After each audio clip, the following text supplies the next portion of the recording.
Hello everyone, and welcome to week 24 of the pregnancy desktop, inspired by Jason Concepcion's NBA desktop for the ringer.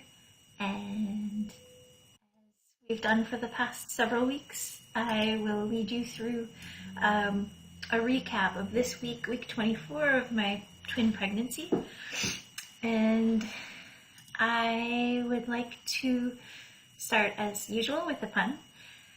So I've always kind of kept track of my sugar intake for a long time as an athlete, and also for a long time as a vegan, just being interested and aware of eating. And so I've especially been tracking my sugar intake because I became aware that gestational diabetes is a thing, and as a carrier of twins, you have a slightly elevated chance. So you could say that sugar and I, we glucose. Maybe that was the longest lead up to a pun on any episode, anyway. So this week, size 24, the size rundown for this week. The babies are, most sites say they're the size of an ear of corn. And some sites say papaya, very different than corn. But something in this ballpark. Cantaloupe was another one. Grapefruit, one site suggested they're the size of a grapefruit, which we've seen before. So these sites are not coordinated. I liked this one. This week the baby is the size of a chinchilla. So, also, oh yeah, you can't see it, I'm going to move me. The size of a Philly cheesesteak, which today, week 24, this week is when Daniel, my partner, returned from Philadelphia. So, in ode to that, we've got the cheesesteak this week. And pregnancy win or fail this week. I don't have a picture for this. This is more about actually just reaching out to people that I may not have kept in touch with very well, but in thinking about who I know who's had kids recently, I've reached out to those people, and it's been great, not just for the kind of perspective and advice they can give, but just reconnecting with people who are sort of, in some cases, not, like I said, people that I've kept in great touch with, or we just didn't really have like a reason to stay close. And I can really feel like this is, I'm really happy that I've been talking to them. And on that note, I think next week I would like to interview my partner Daniel, because he has this great project that he started, which is interviewing friends of his who are parents now. And so he's kind of trying to get, I'll let him explain it, but anyway, it's a neat project that's related to this. So this week is kind of going to be a shorter episode. Everything on my list to report this week actually happened all in one day. It was the day I went to the hospital and did kind of a whole bunch of things. So the main purpose of the visit was an ultrasound, so I'll show you some pictures. But the day began with me baking bread, so that's what this is a picture of. Me baking bread because it was also the same day that we had our last prenatal class.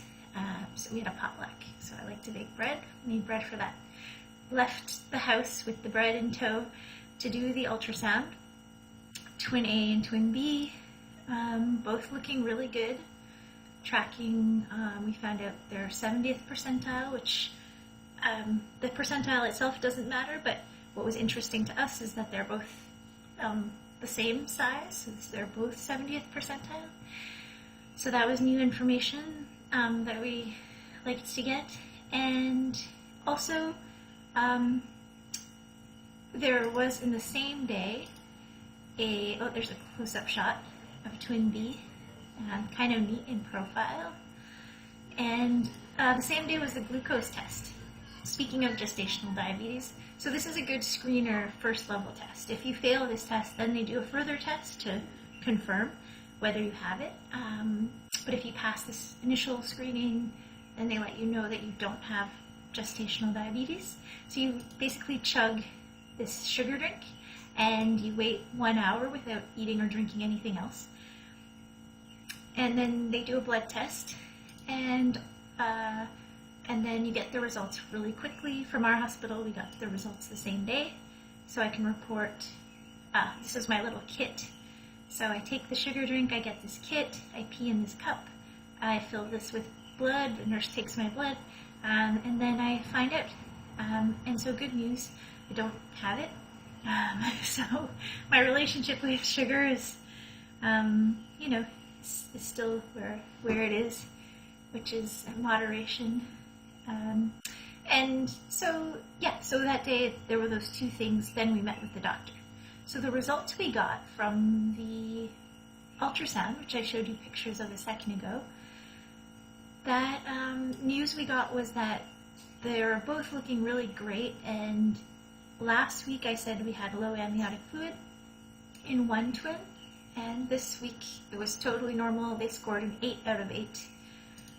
So I guess when remembering that they're constantly like swallowing and peeing their own amniotic fluid, aka pee water, the way I think of it, nothing really bad has happened, but it's possible that the measurement was taken right after a big swallow and before a pee. Who knows? But they're on track and they're really good. So I mentioned it was the last day of class, and one of the things we did in our prenatal class was we went around and we talked about one thing we're anxious about and one thing we're looking forward to. And something that came up in class was, with more than one couple, was the idea of how your relationship as parents will change. And the kind of unspoken or indirectly spoken element of that was your kind of like your relationship as partners, as sexual partners, as like romantic people, as a couple. And so I wanted to pass along a recommendation that was really on this topic and really great. So I've recommended this podcast before, The Longest Shortest Time, and I'm recommending just one episode, episode 96, where the guest speaker is Esther Perel, which many of you may have heard or seen. She has a famous book called Mating in Captivity. She's been on the TED Talk circuit. But she does have like really substantive things to say on this topic, and I like this episode a lot. So that pretty much covers this whole week, and we're going to go out with the sick burn. So here it is, if you can see that. So I'm going to read it. My boss told my son, "See you later, kid, stay short." And my 5-year-old son replied, "Okay, you stay fat." Amen. I like that. So that's it for week 24, and we'll see you again in a week. Bye.